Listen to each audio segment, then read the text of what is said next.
ఒక్క దినము గడుపుట 1000 దినముల కంటే శ్రేష్టము అని పలికిన విధానాన్ని బట్టి ఇష్టపడి ప్రభు సన్నిధికి వచ్చాం, ప్రభువుని ఆరాధించాం. మరి కొద్ది నిమిషంలో దేవుని వాక్యం వినడానికి కూడా మనం ప్రయత్నం చేస్తూ ఉన్నాం. దేవుడు మాట్లాడుతూ ఉండగా, ప్రభువా నీ వాక్యం ద్వారా మాతో మాట్లాడు, వినగల చెవి, గ్రహించగల మనస్సు మాకు దయచేయ. ప్రభువా సహాయం చేయి తండ్రి అని ప్రార్థించండి. దేవా నేనేమై ఉన్నాను, అది కేవలం నీ కృప, నీ దయ మాత్రమే. యేసురాజా మీకు స్తోత్రం. అట్లానే మొన్న 11వ తారీఖున మన మంత్రుల పేరు కూడా మంచిగా జరిగింది. అందరి బట్టి దేవునికి వందనాలు తెలియజేద్దాం. చక్కగా మంచి వాతావరణాన్ని దేవుడు ఇచ్చారు. మరి దైవజనుడు వచ్చి శ్రేష్టమైన వర్తమానాన్ని మనకు అనుగ్రహించారు. అందరి బట్టి కూడా దేవునికి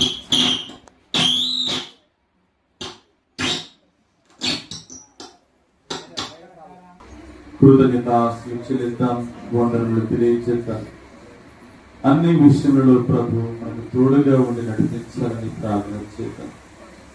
ఇక ముందు కాలం కూడా ప్రభు యొక్క మార్గాల్లో మనం నడవాలని ప్రార్థన చేద్దాం. దేవా మీరే మాకు ఆధారం, ఆశ్రయ దుర్గమయ్య, మమ్మల్ని నడిపించేవాడవు నీవు మాత్రమే తండ్రి, బలపరిచేవాడవు నీవు మాత్రమే ప్రభువా అని ప్రార్థన చేద్దాం. ఈ ఆరాధన ప్రభు నా మహిమార్థము జరగాలని, అట్లనే సాక్ష్యం చెప్పిన ప్రతి బిడ్డను దేవుడు బలపరిచి ఆరోగ్యం ఇవ్వాలని, ప్రభు అనుగ్రహించిన ఆరోగ్యాన్ని బట్టి దేవునికి వందనాలు తెలియజేస్తూ, ఇక ముందు కాలంలో కూడా ప్రభా నీ బిడ్డలకు దిక్కు నీవే, ఆధారము నీవే, ఆశ్రయ దుర్గము నీవే తండ్రి. ఇశ్రాయేలును కాపాడువాడు కునుకడు నిద్రపోడు నా మాట ప్రకారం దేవా నీ బిడ్డలను బలపరచండి, దీవించండి, ఆశీర్వదించు ప్రభు అనుడు. ఈ దినం శ్రేష్టమైనటువంటి వాక్యం చేత మాతో మాట్లాడయ్యా అని ప్రార్థన చేద్దాం. ఎందరైతే మరి మందిరంలో అనారోగ్య సమస్యలతో బాధపడుతున్నారు, మన మందిరానికి వచ్చే ప్రతి బిడ్డ ఆరోగ్యంగా ఉండాలని, దీవించబడాలని ప్రార్థన చేద్దాం. ఉన్న ప్రతి అడ్డు ఆటంకంతో పడాలని అడుగుదాం. దేవుని వాక్యం చేత ప్రభువును నింపు, నా హృదయ లోతుల మీద ఉంటున్నా నన్ను బలపరచు తండ్రి అని ప్రార్థన చేద్దాం. దేవుని లేఖనాల చేత ప్రభు మనతో మాట్లాడుతూ ప్రార్థన చేద్దాం. దేవుని వాక్యం చేత మాట్లాడండి నాయన అడుగు. దేవుని వాక్యం చేత మనం బలపరచబడాలి. దేవుని వాక్యం శ్రేష్టమైనది, రెండెంచులు గల ఖడ్గము కంటే వాడేమిటి, స్వస్థతనిచ్చేది, ఆశీర్వదించేది, బలపరిచేది, శాంతి సమాధానంతో నింపేది దేవుని వాక్యం. దేవా నీ వాక్యం చేత మాతో మాట్లాడుతుంది గురించి వినగల చెవి, గ్రహించగల మనస్సు మాకు దయచేసి ప్రమాణించు. అందరూ కూడా ప్రార్థనలు ప్రార్థన చేస్తున్నారు. పరిశుద్ధుడు పరిపూర్ణుడు నా ప్రియ పరలోక తండ్రి, గొప్ప దేవా, సర్వశక్తిమంతుడా మీకు స్తోత్రం అర్పిస్తూ ఉన్నాను. గడిచిన కాలమంతా మమ్మల్ని కాచి కాపాడి ఈ రీతిగా నీ పాదస్థంలో చేర్చి మేమంతా కలిసి నేను ఆరాధించే భాగ్యం, ప్రార్థించే భాగ్యం, నీవు చేసిన మేలును తలపోసుకునే భాగ్యం, సాక్ష్యం ఇచ్చే భాగ్యాన్ని మాకు అనుగ్రహించాలని కొన్నాను. కొద్ది నిమిషంలో ప్రభు నీ వాక్యం వినగలుగుతున్నాం, మాకు సహాయం చేయి. బలపరచుచిన ప్రతి బిడ్డను దీవించండి, ఆశ్రయించని కొరకు వాడుకోండి. ప్రతి అడ్డు ఆటంకం కొట్టివేమో సాక్షిగా నిలబెట్టండి నాయన, బలపరచండి నాయన. సమయం నీది, సంఘం నీది, ప్రజలు నీ వారు, వాక్యము నీది. నీ ప్రజలతో నీవు ముచ్చటించున్నాను. నీ పరిశుద్ధ ఆత్మశక్తి నివ్వమని ప్రార్థిస్తూ, నీ వాక్యం చేత నివ్వమని ప్రార్థిస్తూ, ప్రతి అడ్డు ఆటంకం విరుద్ధ కొట్టేమని నీ పరిశుద్ధాత్మ నాయకత్వంలో నడిపించి వర్ధలం చేయమని సమస్త మహిమ, ఘనత, ప్రభావాలు నీకు మాత్రమే చెల్లిస్తూ యేసుక్రీస్తు ప్రభు శ్రేష్టమైన నామములో అడిగి విడుకుని ప్రార్థిస్తున్నాను తండ్రి. ఆమేన్. ఆమేన్. అందరు కూర్చుందాం. అందరికీ వందనాలు. పరిశుద్ధ గ్రంథముల నుంచి కొన్ని శ్రేష్టమైన మాటలు ఇది నన్ను జ్ఞాపకం చేసుకున్నా. పరిశుద్ధ గ్రంథములో రాయబడిన మాట మనం జ్ఞాపకం చేసుకున్నాం.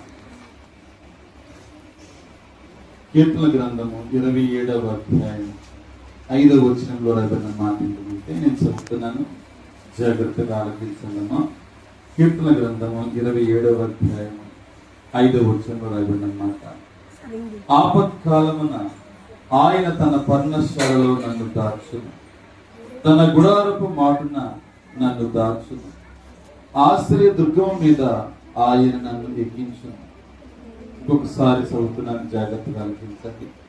ఆపత్కాలమున ఆయన తన పర్ణశాలలో నన్ను దాచును, తన గుడారపు మాటున నన్ను దాచును, ఆశ్రయ దుర్గం మీద ఆయన నన్ను ఎక్కించును. చూడండి, రాయబడినటువంటి మాటల్లో జాగ్రత్తగా ఆలకించండి. ఆపత్కాలం అంటే కీడు సమయంలో, రకరకాల పరిస్థితుల్లో.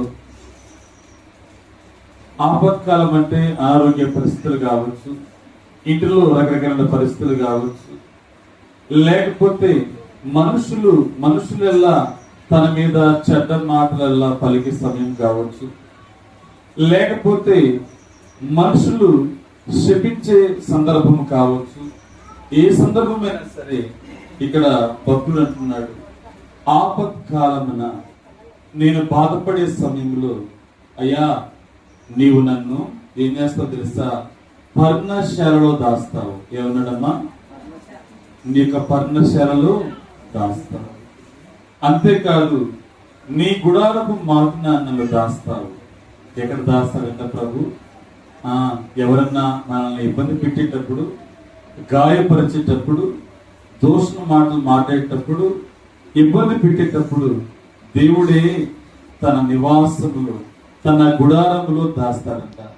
కాపుదలు ఇస్తాడని దేవుని వాక్యం. చూస్తారా? తన బిడ్డలకు ఆయన కేడముగా ఉంటాడు, తన బిడ్డలకు ఆశ్రయ దుర్గముగా ఉంటాడు ప్రభు. కొంతమంది ఆ టైంలో, ఆపత్కాలములో, కష్టాల సమయంలో, కష్టాల కొలిములో, రకరకాల పరిస్థితుల్లో నాకు సహాయం ఎక్కడా అని అనుకోవచ్చు. కొంతమంది ఎవరు నాకు సహాయం చేస్తారు, నాకు సహాయం చేసేవారు లేరే అని చెప్పేసి అనుకోవచ్చు. ప్రభు అంటున్నాడు, ఏమంటున్నాడమ్మా? ఆపత్కాలమున ఆయన ఆశ్రయ దుర్గమున మనం దాస్తాడంట. ఎక్కడ దాస్తాడు చెప్పండి? ఆశ్రయ దుర్గము. దేవుడే మనకు ఆశ్రయ దుర్గము. అందుకని మన పాటల పుస్తకంలో కూడా ఒక పాట రాశారు చక్కగా. ఆ పాట ఉంటుంది ఏంటంటే, ఆపత్కాలమున తన పర్ణశాలలో దాచును, తన గుడారపు మాటున నన్ను దాచును. ఆపత్కాలము, చప్పట్లు కూడా, ఆపత్కాలమున తన పర్ణశాలలో దాచును, తన గుడారపు మాటున నన్ను దాచును. ఆశ్రయ దుర్గముపై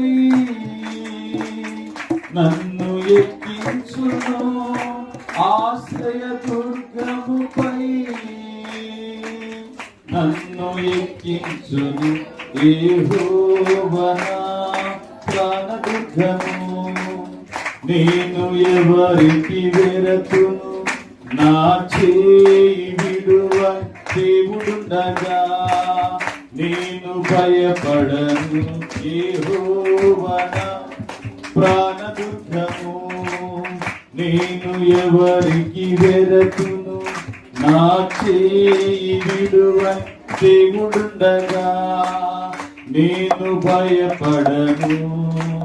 ఆపత్కాలమున తన పర్ణశాలలో దాచును, తన గుడారపు మాటున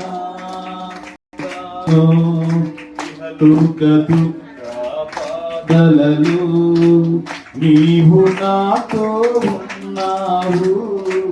బుద్ధిని వరకు నన్ను ఎత్తుకునే దేవుడవు, ఇహలోక దుఃఖ బాధలలో నీవు నాతో ఉన్నావు. ముదిమి వచ్చు వరకు నన్ను ఎత్తుకునే దేవుడవు, నీవుగాక వేరే ఆశ నాకు లేనే లేదు. నీవుగాక వేరే ఆశ నాకు లేనే లేదు. నిత్యము నీపై ఆనుకొని నిశ్చింతగా ఉందును, నిత్యము నీపై ఆనుకొని నిశ్చింతగా ఉందును. హల్లెలూయా, హల్లెలూయా, హల్లెలూయా, హల్లెలూయా,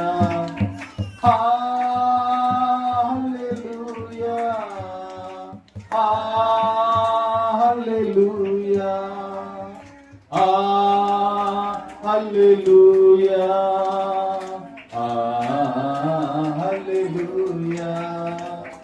ఆపత్కాలమున తన పర్ణశాలలో దాచును, తన గుడారపు మాటున నన్ను దాచును.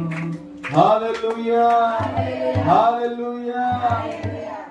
ఇహలోక దుఃఖ